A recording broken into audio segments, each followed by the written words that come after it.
हो हो एकदम वरती बघ. Raghu you idiot. पण मॅडम तुम्ही बघायचं. Shut up.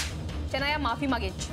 मी नाही, आणि आता नुसती माफी नाही मागायची तर उठाबशा सुद्धा काढायची. असं बरं वाटतं का रे? हा, हे असं मैत्रिणीच्या घरी असं राहायला जातं का कुणी? अरे काय बरं दिसत नाही तुला? ते आवडत नाही कारण राधिकावर तुझं प्रेम आहे. Raghu you idiot. पण मॅडम तुम्ही बघायचं. Shut up. शनाया माफी मागायची. मी नाही, आणि आता नुसती माफी नाही मागायची तर उठाबशा सुद्धा काढायची. त्या गुड फॉर नथिंगने एवढा तमाशा केला पण तू तिला एक शब्द नाही बोललास. ऐका, आपण शांतपणे या विषयावर बोलूया. आधी आपण जाऊया ना लंचला बाहेर. चल ना. हे बघ, जोपर्यंत तू माझी साईड घेत नाहीस ना तोपर्यंत मी तुझ्या बरोबर कुठे येणार नाही. नाही यार, या गुड फॉर नथिंगला ना मला लेसन टीच करायलाच पाहिजे. तिचा वीक पॉइंट एकच आहे, मॉन्स्टर. अगं अथर्व, तुमचा मुलगा अथर्व, त्याचा ऍक्सिडेंट झालाय.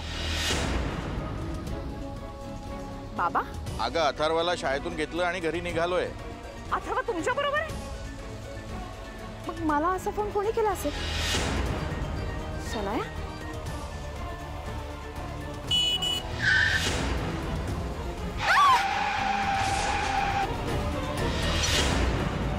काय झालं डॉक्टर? नाही, त्या फार गंभीर आहे.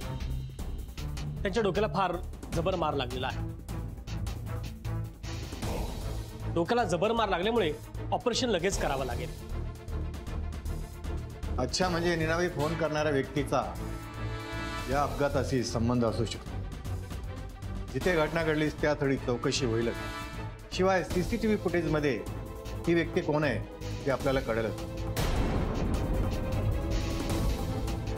वहिनींना जो खोटा फोन आला होता तो शनायाने केलाय असं आम्हाला वाटतंय. अरे पण शनायाचा या सगळ्याशी काय संबंध आहे? जी मुलगी पैशांसाठी लोकांचा संसार मोडू शकते ती काहीही करू शकते. काल दुपारी तू कुठे गेली होतीस? मी ऑफिस मध्ये होते. लंच ब्रेक मध्ये कोणालाही न सांगता बाहेर गेलीस तू आणि ऑफिसला परत आली नाहीस हे आम्हाला माहिती. कुठे होतीस तू? काल दुपारी कुठे गेली होतीस? मी ऑफिस मध्ये होते. लंच ब्रेक मध्ये कोणालाही न सांगता बाहेर गेलीस तू आणि ऑफिसला परत आली नाहीस हे आम्हाला माहिती. कुठे होतीस तू? कशी आहे सुनबाईची तब्येत? जशी आहे तशीच.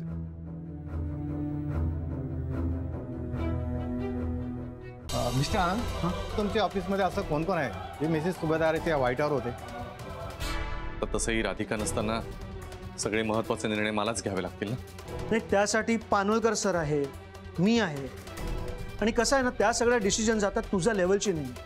आता स्वतःला माझ्यापेक्षा हा आनंद सिनियर समजायला लागलाय. खरं तर ही खुर्ची माझीच आहे. ते मी कधीही विसरणार नाही आणि तुम्हालाही विसरू देणार नाही. दादा, तुला खूप काही करायचंय ना अजून. अथर्वसाठी काय काय करायचंय, तुला बिझनेस वाढवायचा आहे, तुला नवीन घर घ्यायचंय. मग हे सगळं असं झोपून आपोआप होणार आहे का सांग? या राधिकाने जर पॉवर ऑफ अटर्नी मला दिली ना तर मी एकदा कुणाची सही बघितली ना की हुबेहूब तशीच सही काढू शकतो. पॉवर ऑफ अटर्नी राधिकाची एक सही करून मी माझ्या नावावर करून घेतली की कंपनीचा नवीन मालक. तर माझा इन्सल्ट केला सगळ्या ऑफिस समोर आणि त्या इडियट रघुसाठी, आणि म्हणून मी तो फेक कॉल केला. यारी म्हणजे माझा डाऊट खरा ठरला. सॉरी यार गॅरी, मीच केला होता तो फेक कॉल. तुला असं बघवत नाही ग? लवकर बरी हो.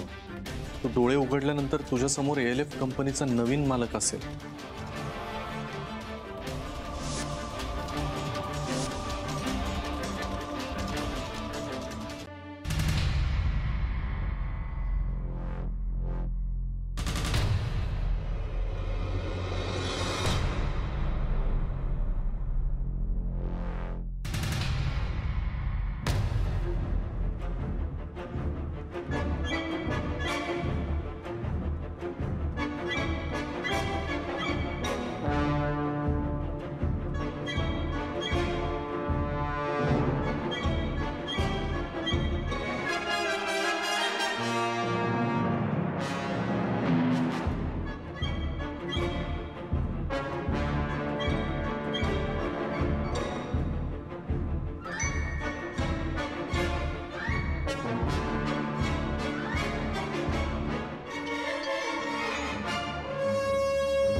Radhika, I am really sorry.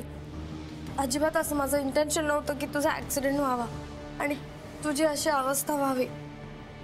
मी जेव्हा तुला कॉल केला, हो मीच तुला तो फेक कॉल केला होता. मीच तुला सांगितलं होतं की अथर्वचा ऍक्सिडेंट झालाय म्हणून. यार तू माझा इन्सल्ट केला सगळ्या ऑफिस समोर आणि त्या इडियट रघुसाठी. मला खूप राग आला होता तुझा. I was very angry with you आणि म्हणून मला तुझा रिव्हेंज घ्यायचा होता आणि म्हणून मी तो फेक कॉल केला. पण मला तुला असं एवढं वाईट पनिश नव्हतं करायचं.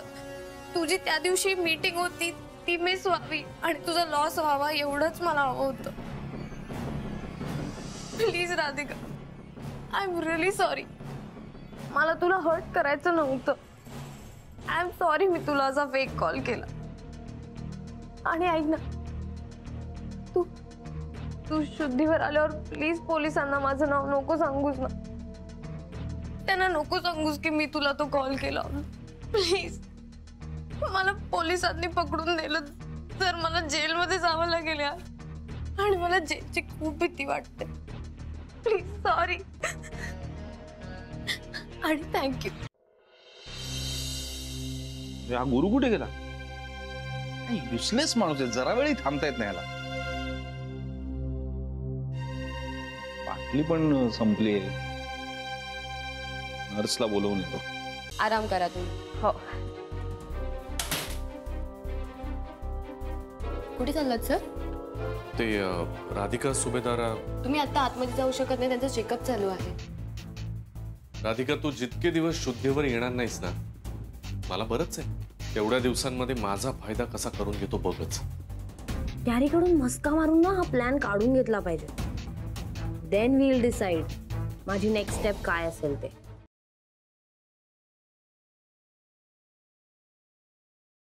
तुम्हें वहाँ त्योहार सेलिब्रेट करने नहीं भेजा मैंने. अपने काम से काम रखो.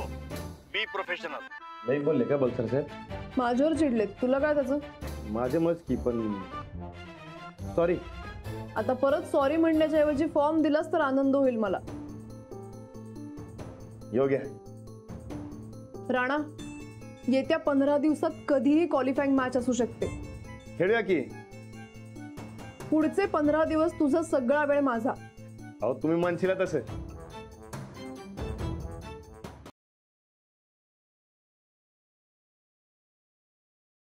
अगं तुझ्यासाठी मस्त भारी स्थळ आणलंय मी. कोणाचं?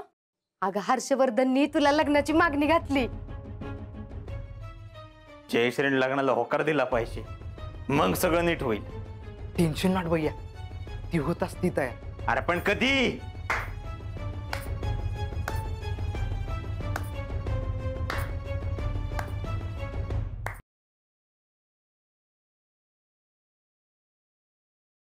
होकार का दिला त्याला? कारण नाही, छान होता मुलगा, एकटा पण आहे, घरी पण छान. कुठला?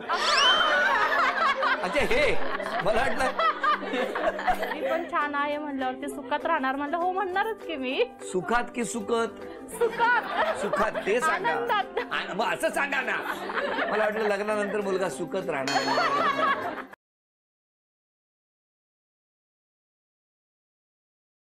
एका आठवड्यात लग्न होणार. मला माहिती आहे तुम्ही माझ्याकडनं पैशाची मदत घेणार नाही, पण बाकी कुठल्याही प्रकारची मदत करायला मी तयार आहे. कशाला?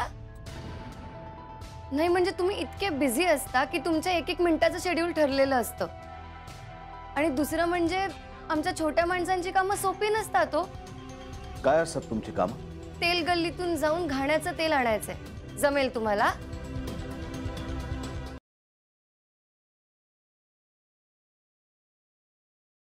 कोणाला विचारून गेला होता? कोणाला विचारलं नव्हतं. रिवाज विसरला?